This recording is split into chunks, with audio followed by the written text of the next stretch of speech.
안녕하세요. 부산에서 가장 핫한 단지 중 하나죠. 센텀 르엘. 이 하이엔드 아파트에도 불편한 진실이 있다고 해서 가지고 와봤습니다.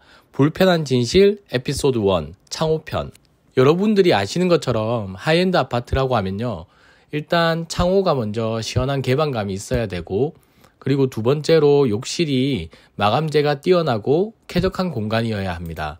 그리고 세 번째로 내부 마감재가 기타 아파트들보다 조금 더 뛰어나고 층고가 다른 아파트보다 높아서 개방감이 확실히 좋은 것을 알 수 있습니다.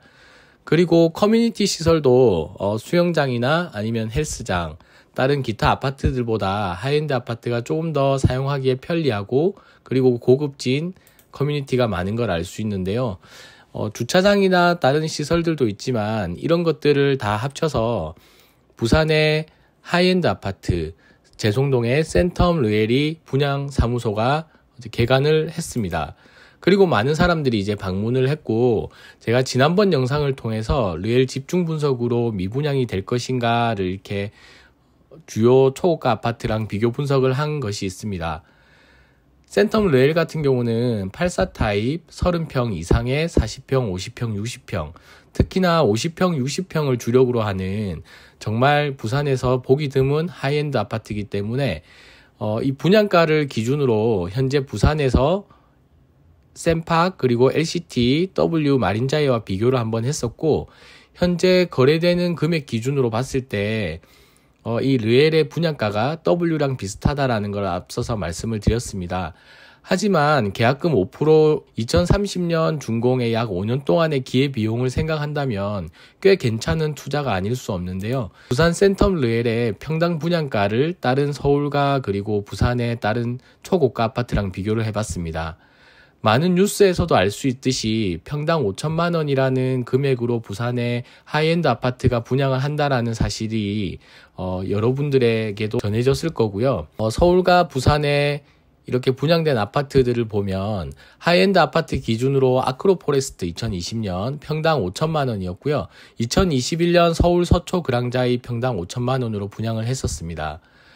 지금 서울 아크로포레스트와 서초 그랑자이는 평당 분양가 대비해서 거의 3배와 4배 이상의 시세 차익을 보는 것을 알 수 있습니다. 그래서 이 하이엔드 시장에도 아직까지 수요는 충분하다라고 보고 있는데, 과연 이 수요가 부산에도 있는지에 대한 의문점은 여전히 있습니다.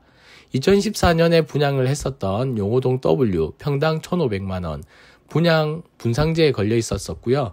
2015년도 해운대 LCT 평당 2,700만 원, 2024년 부산 강한 드파인 강한 2구역 분양을 했었는데 평당 3,370만 원에 분양하고 아직까지는 미분양으로 남아 있습니다. 그리고 올해 부산 센텀 르엘 재송동이죠. 평당 4,400만 원에 분양을 시작을 했고요.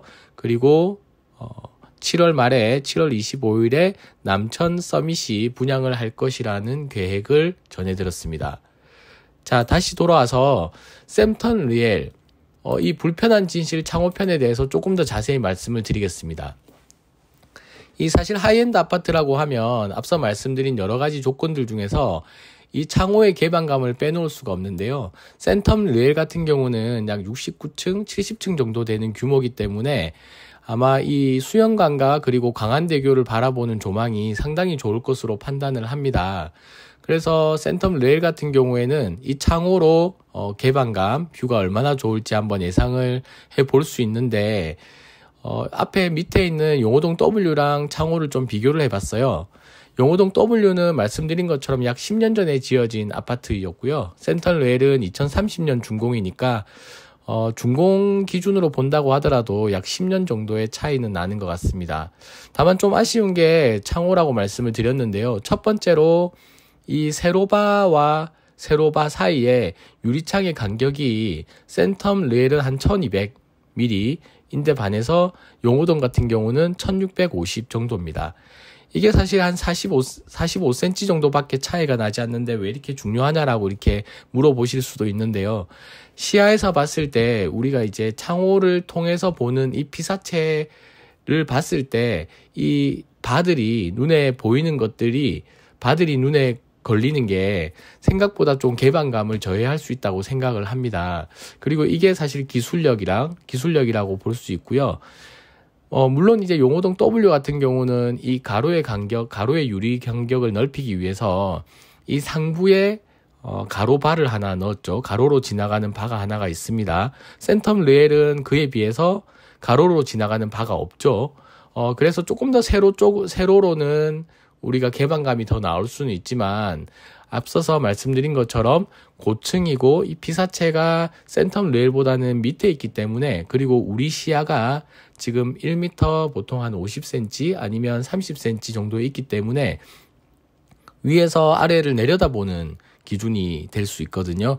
그렇다면 상부의 바보다는 조금 더 시야를 와이드하게 넓혀주는 것이 조금 더 쾌적한 개방감을 가지고 올 수 있지 않나라고 저는 생각을 해서 이 창호에 대한 부분을 언급을 드려야 되겠다라고 생각을 했고요.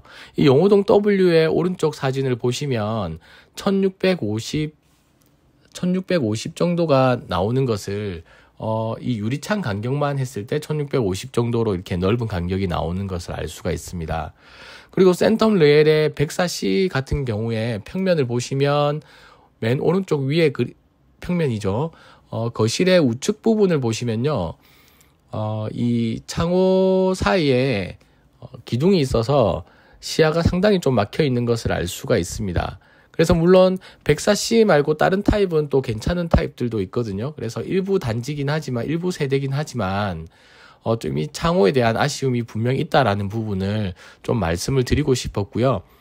동그라미 2번이라고 해서 제가 이렇게 초록색으로 네모를 한 건 상부와 하부의 바를 다른 마감재가 조금 더 밑에 부분 같은 경우에는 하부 바를 조금 더 다른 마감재로 이렇게 감아서 바가 조금 더 눈에 보이지 않는 슬림하게 보이는 형태를 말씀을 드리고 싶었습니다.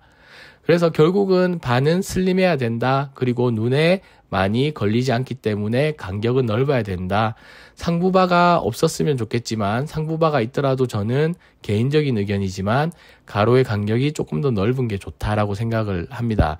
센텀 르엘 같은 경우는 그래도 조금 칭찬을 하자면 이 창호 앞에 어느 정도 좀 돌출을 만들어 놨어요. 돌출을 만들어 놔서 앞에 앉아서 이 밖을 바라보는 걸터앉는 그런 공간을 만들어 놔서 이런 부분들은 사실 좀 잘 고려가 됐다라고 생각을 합니다. 사실 용호동 W 같은 경우는 동서에서 시공사가 동서였고요. 센텀 르엘 같은 경우는 롯데건설이거든요. 그리고 롯데건설의 하이엔드이기 때문에 조금 더 높은 시공력으로 조금 더 디테일한 부분을 잡을 수 있지 않았을까라는 생각에 조금 더 아쉬운 부분이 컸습니다. 왼쪽에 이렇게 점선으로 네모 박스를 친 거는 프로젝트 창이죠. 환기를 위한 창인데 밑에 할 수는 없고 위에 할 수밖에, 안전상의 이유로 위에 할 수밖에는 없고요. 다만 이제 이 프로젝트 창이 눈에 걸리지 않게 하기 위해서 최대한 창의 크기를 조금 더 밑으로 내리면서 키운 노력이 보이는 것 같습니다. 자, 오늘 센텀 르엘의 창호편, 불편한 진실이라고 제가 표현을 했는데요.